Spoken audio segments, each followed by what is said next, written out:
Welcome aboard National Football Show. It's a Football Friday. Buckle up, everyone. Get ready to rock and roll. If you're watching us on your phone, tablet, desktop, you're watching us on YouTube or your television, this is how you get big sales, man. We appreciate everybody stepping in. Please hit that like button like we said. We are absolutely packed. Dave Wannstedt, by the way, will join us at 5:30 Eastern from Fox Sports, the former Super Bowl defensive coordinator. I want to ask him about Jonathan Gannon. I want to get his thoughts on how well he think he's done. And by the way, I want to echo a little bit of what Jimmy Johnson said yesterday in a local Dallas show when he basically said he doesn't buy into the Philadelphia Eagles just yet. By the way, I talked to JJ last night just to get some clarity on it. It's not that he doesn't think they're good. People are now phrasing it a different way, saying, Jimmy doesn't think it's a good team. That's not what he said. So we'll expand on that a little bit. And a lot to get to. By the way, long time since the Eagles have played, right? Another Sunday that they're not playing. Again, that's sometimes out of sight, out of mind, especially when you're a boring team like Philly. I say that with respect. You're 8-0 and you're boring. That's why I made the comparison yesterday to the San Antonio Spurs. All right. How many people think that Howie Roseman is the executive of the year? How many people believe that Howie Roseman will be the executive of the year this year in the National Football League? Really put a fine roster together? You're seeing guys absolutely have career years. Nathan says should be. Okay? Howie Roseman, Yale says he deserves it after 8 games. That's kind of like quantifying it, but okay. If he isn't, who's the next guy? I trust in Howie. Okay. I'm not saying you guys are wrong at all. And by the way, I'm not saying he doesn't deserve it. He's up there. You're talking Joe Douglas with the Jets? What are you complaining about today? Asking a question. Howie Roseman, do you believe he's on his way to being the executive of the year in the NFL?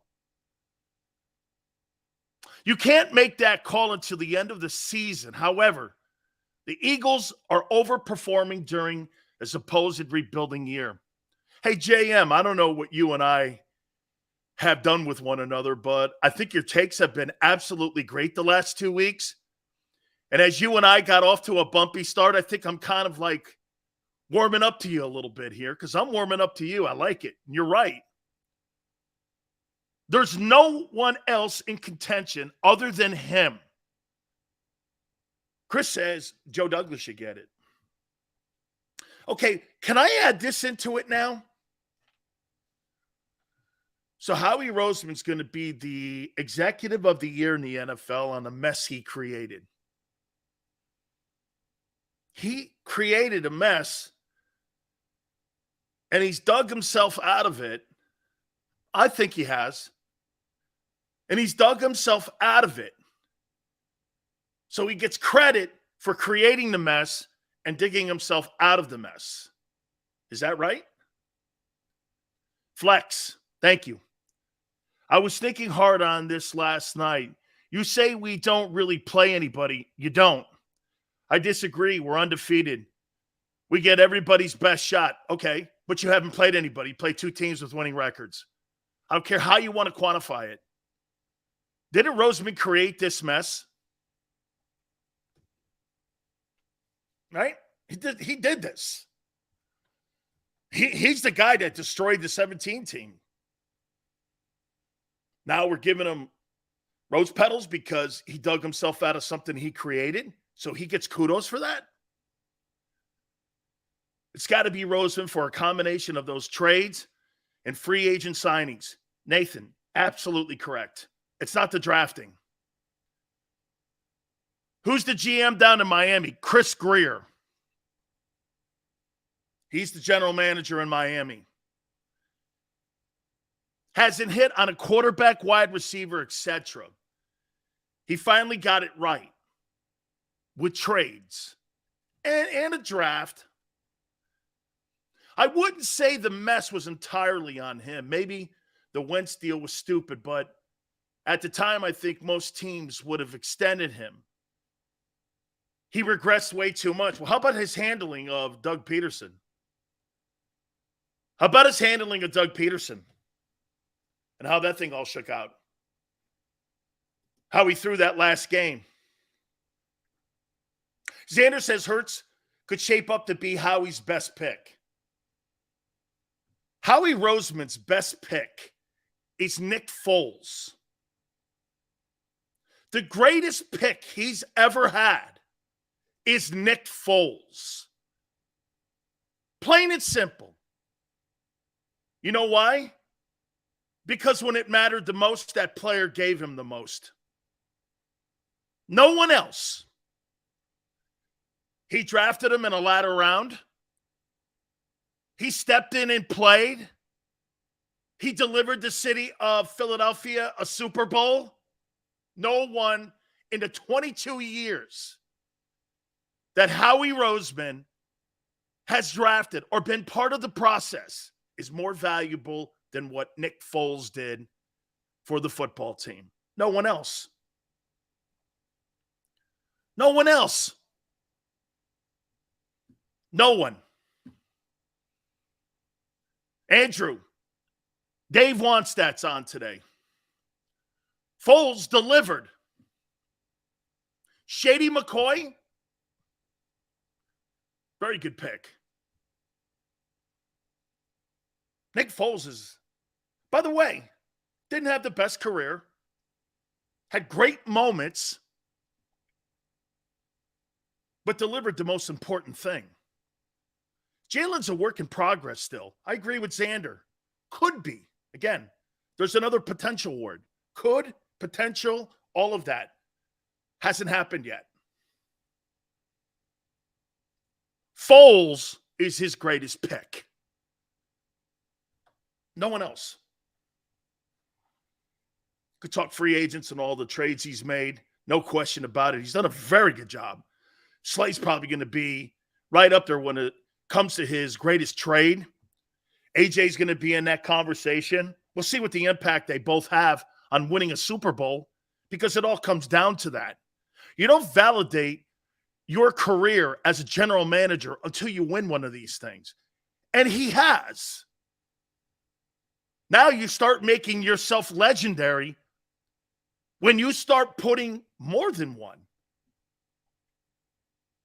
Can I tell you who I think the greatest baseball executive is? I would say, and by the way, Dave Dombrowski is spectacular. I know Dave when he was down at Miami, and he was working down there with Larry Beinfest and all them guys when he was working with the Marlins. Fantastic. Talent evaluator. One of the best. Andrew Friedman. I used to work with him all the time when I covered the Rays, and he was the general manager of Tampa. Fantastic. Can I tell you who the best general manager, though, in the last couple of years has been? It's Dale Epstein. He delivers a World Series in Boston and Chicago. Two places that you used to use a horse to go to work with. You want to know legendary? Dale Epstein's going to the Hall of Fame because he delivered championships and multiple championships for two legendary cities.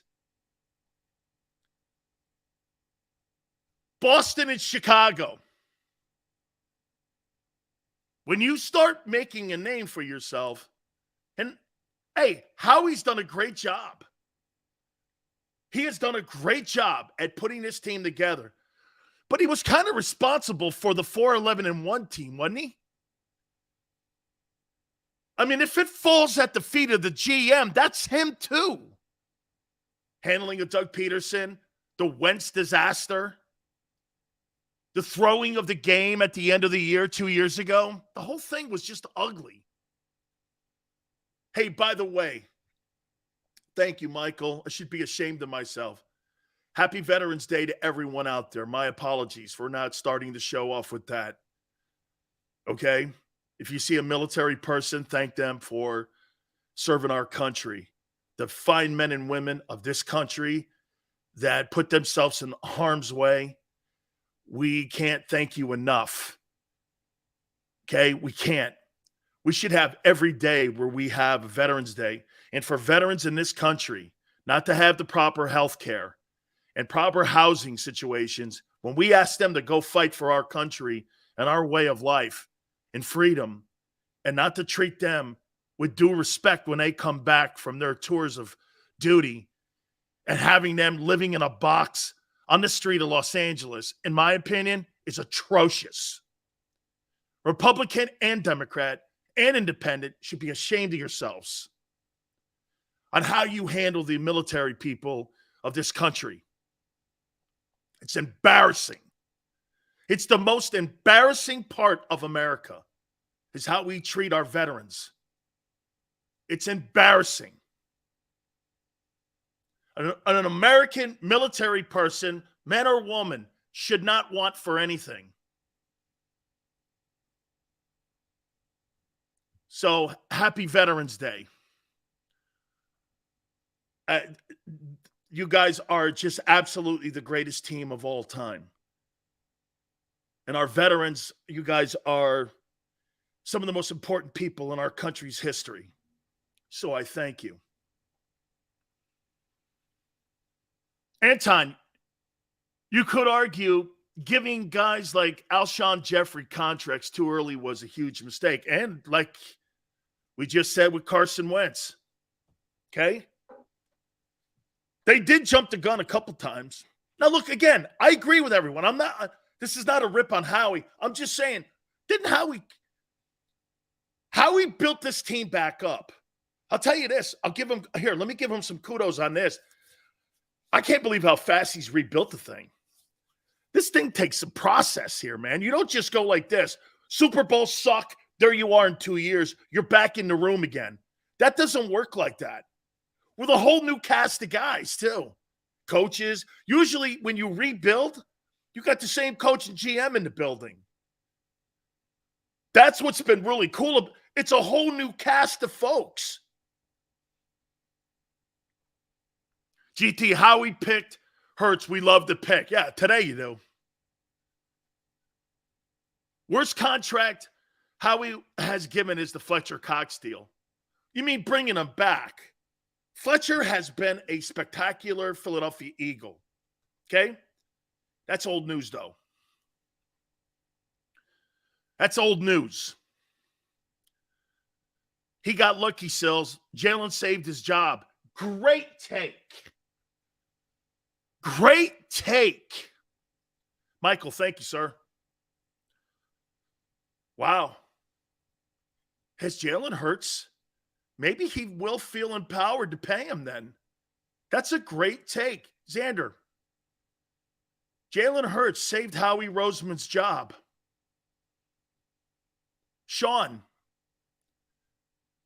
He got lucky, Sells. Jalen saved his job. I never thought of that. If Jalen doesn't ball, Sean, Howie, you're right. If Gardner Minshew is the quarterback, they're not undefeated. Jalen Hurts. So did he get lucky? I don't think you get lucky with a second pick. He could get – the Patriots got lucky with Brady. I don't think you get lucky. When you draft somebody in 1, 2, or 3 rounds, you don't get lucky because you could wait to see where those guys fall, especially if you're not completely sold on them. That's a premium pick, a number 2 pick. I think he was 51. 51? 32 is the last pick in the first round? I don't know, man. That's a pretty high pick. So he had to have some cognizant thought process on who he was taking in the second round that day. He made that, and he threw the Stundines out there to take that pick. That's a good pick. He evaluated it. So I don't think he was lucky. I don't think he was lucky. Steven, I'll say this. They chose the wrong quarterback to let go. They should have sent Wentz to Jacksonville instead of sending Nick Foles. Foles, 2 years in a row, man. Won a Super Bowl and almost got to another conference championship game. If Alshon Jeffries catches that pass, as I've been saying to you in New Orleans, he'd have been in 2 NFC championship games.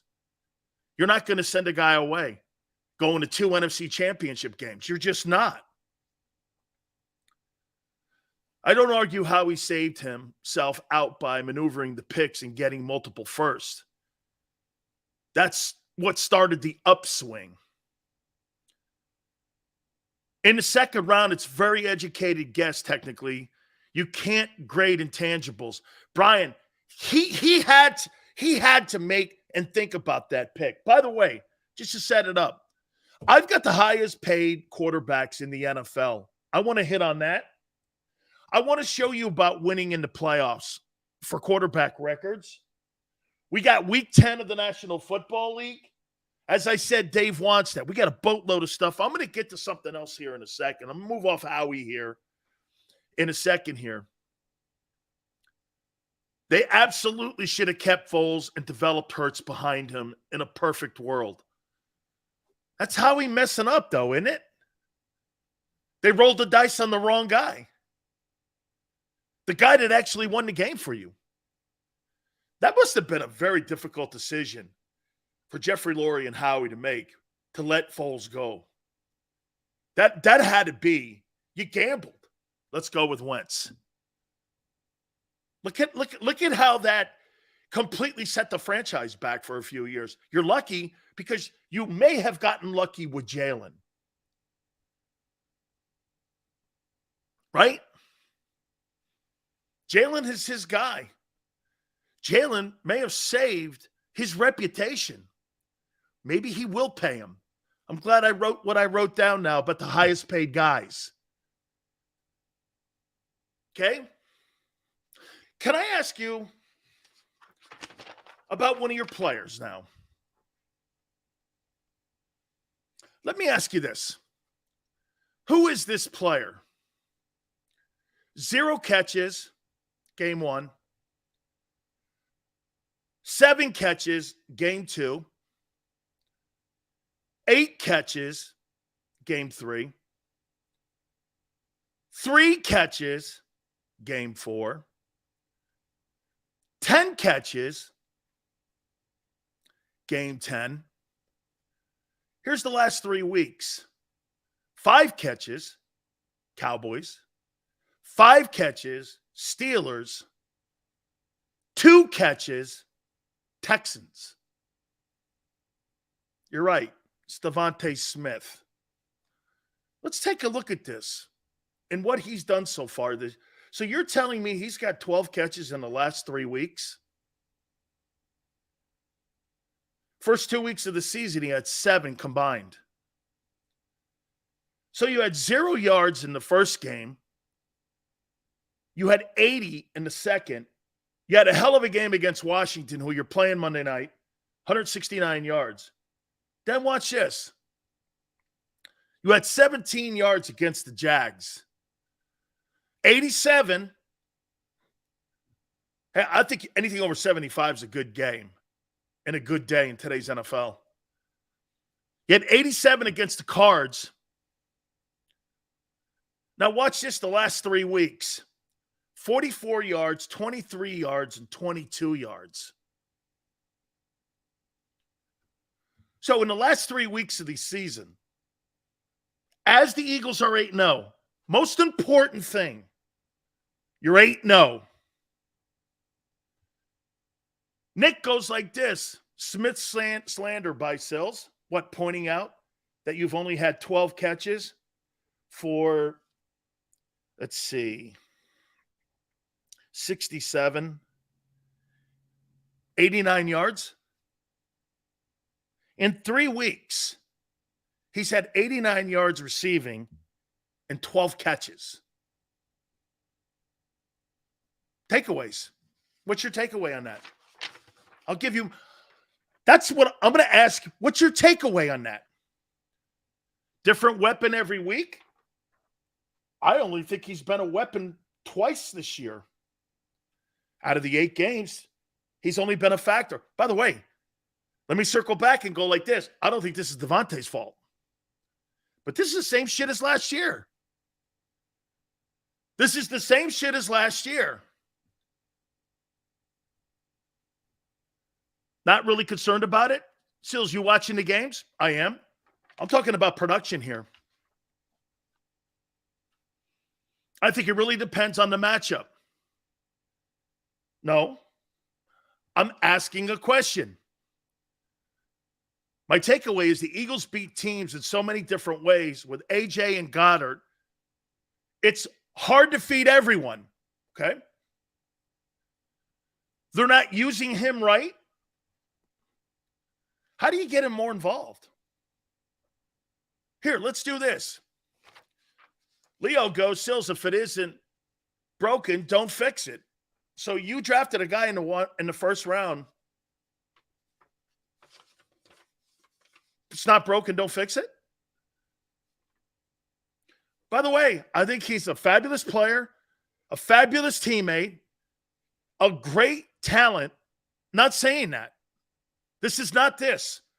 Well, this guy sucks. That's absolutely not even in the conversation here.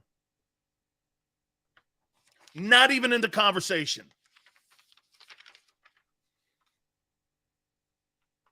You got a wide receiver here. You're not using. 89, 87 yards. 89 yards in 3 weeks. 12 catches. First 2 weeks of the season, 80 yards, 7 catches. He's had one decent game. He's had one really good game. The 8 catches for 169 against Washington. Flex says he only got 3 catches less than AJ. AJ's more productive then. That's a good point. Let's take a look at that.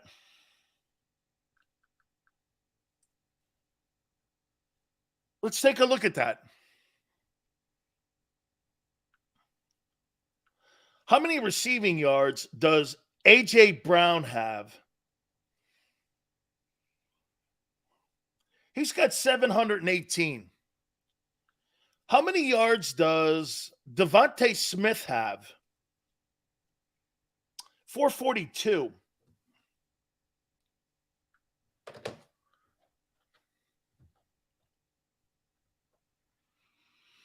AJ's a number 1. What's Devonta? Marina goes, Smith's yards after the catch aren't very good. T. Carr, what's your point here, Sills? You can improve more if you can find them. You don't use all your weapons in a game. That's my point. You pick 1 or 2 guys. This has to be a fundamental way of coaching Jalen. Because Jalen doesn't sit back there and throw the ball around the yard like Tua Tagovailoa does. Tua puts 3 guys in the game. 3 guys traditionally have great numbers. The Miami Dolphin passing game doesn't look remotely like it did a year ago. By the way, it's not a rip. I'm asking, this is a way to have the team improve itself here even more. You're not using this guy. You got 12 catches for 89 yards in the last 3 weeks against shitty teams. The Cowboys not shitty. But so against the Texans and the Steelers, you got 7 catches for 45 yards in a shitbox team. Those 2 teams. Now, are we trying to say the Eagle wide receivers are not good? Where did you make that point? I'm saying your quarterback doesn't throw to everybody on the field. Doesn't get everybody involved. It could be even more. Is this by design? I think they know that the quarterback is limited when it comes to progression reading. And that's why you don't see Devonta Smith part of the process here. He's not. The numbers hey, this ain't me talking. This is the production. Look at the lack of production. 12 catches for, here, let's go to the last 2 shitty weeks. 7 catches for 45 yards. You have a donut also in the season? I don't know. Anton says, I hate to say it, but it's because Jalen is a one-read guy. He is. Shakir goes, Eagles are number 3 in offense. Then why does Devonta have less than mediocre? By the way, in today's NFL, Devonta for a second straight year is going to put up average numbers. 950, probably more catches. 900 yards in today's NFL is not elite. Which means this to me. Once again, we're still in the process of having Jalen Hurts still become an elite quarterback. He's not Patrick Mahomes. He's not Allen. He's not any of these guys yet. Not when you've got a weapon like Devonta Smith and you still can't find him. Am I wrong? We're 8-0. Get it. I get it. Well, one day you're not going to have all these weapons. The day you start putting a paycheck in his hand that's significant, you're not going to have all this. It's going to be taken from him. Just like it's taken from Dak. He got 80 yards less than Goddard and Smith and had a donut the first week. It's not as bad as you're saying? Okay. Here's the last 3 weeks. 12 catches for 89 yards. First 2 weeks of the season, 7 catches, 80 yards. That's 4 of the half. That's half. And in the Cowboy game, he had 5 catches for 44. The Jags game, he had 3 catches for 17 yards. You're making it sound like this guy's having some prolific year. He's not. What happens to this guy? Remember what I told you at the beginning of the year? Devonta Smith was going to be the casualty of this. And he is. I'd be curious to see Smith's stats versus Gabe Davis. Okay? Who the hell is Gabe Davis?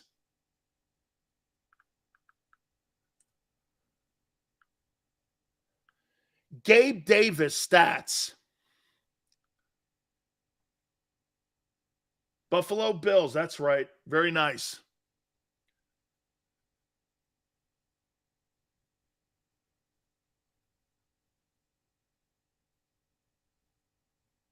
$18 catches for 451 yards. This guy's got 18 catches for 451 yards. And he's got a 25.1 yards per catch. 18 catches and 4 touchdowns. He's got double the touchdowns. That's really great. Holy cow. This guy's got only, let's see, Devonta in the last 3 weeks has 12 catches for 89. This guy here has 7 more catches, and in that process has 451 yards receiving and a 25.1 yards. Oh, my God. That's the number 2 guy in Buffalo? Holy shit. Holy cow. That's the number 2 guy. I looked at it. I went, he's got 18 catches. Then I looked at it when he's almost got 500 yards. He's got 200 yards less than A.J. Brown. He's got 18 catches. That's insane. Holy cow. So Allen can't spread the field. Oh, with a guy getting 25 yards a catch, you only have to do that twice a game, Dominique. This guy's got 451 yards, and you're telling me he's not spreading it around? Whoa. Wait, does he have more yards? Does that kid have more yards? What's his name? Gabe Davis. That can't be right. Gabriel Davis. Holy cow. Here, let's take a look at his games. This guy this year, 4 catches, 88, 3 catches, 37, 1 for 13, 3 for 171 yards, 4 for 84, 4 for 50, 3 for 50. Whew. Tell you what, man, that guy's got 18 catches, and he's averaging 25 yards a catch. Good for that kid. Wow, that's going to get you paid. That's going to get you paid big money there. Again, my point is, when does Devonta become part of the offense? Oh, I forgot. This is a team effort, because that's what most wide receivers in the NFL. I know he's a different cat. I'm with you. Yet the Eagles are still winning. I'm not saying they're not. I'm saying you would be even more powerful if you used all your weapons instead of just picking out one guy a game. I mean, the reason you have 2 wide receivers on a football team at 2 positions is to try to get the ball to everyone. I mean, why even have another wide receiver? Here's what the Eagles do. Well, it's Goddard's day, and it's only his day. They must flip a coin. Whose day is it today? It's AJ's day. Instead of it being everyone's day like it is in Kansas City. Okay? Again, doesn't this make the team better if they're able to start implementing more? Now, look, I'll tell you something that's being brought up a lot, and I agree with. Jalen's running less. Maybe that's going to open up Devonta in the second half of the season. Maybe it does. Okay?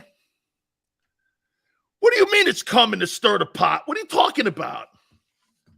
Stir the pot. You can't tell me that a first-round pick who has a donut on the season, no elite guy has donuts. And, hey, in the last 2 weeks against the greatness of the Texans and Steelers, you got 7 catches for 45 yards and telling me that things are going great for him. Maniac, what up, brother?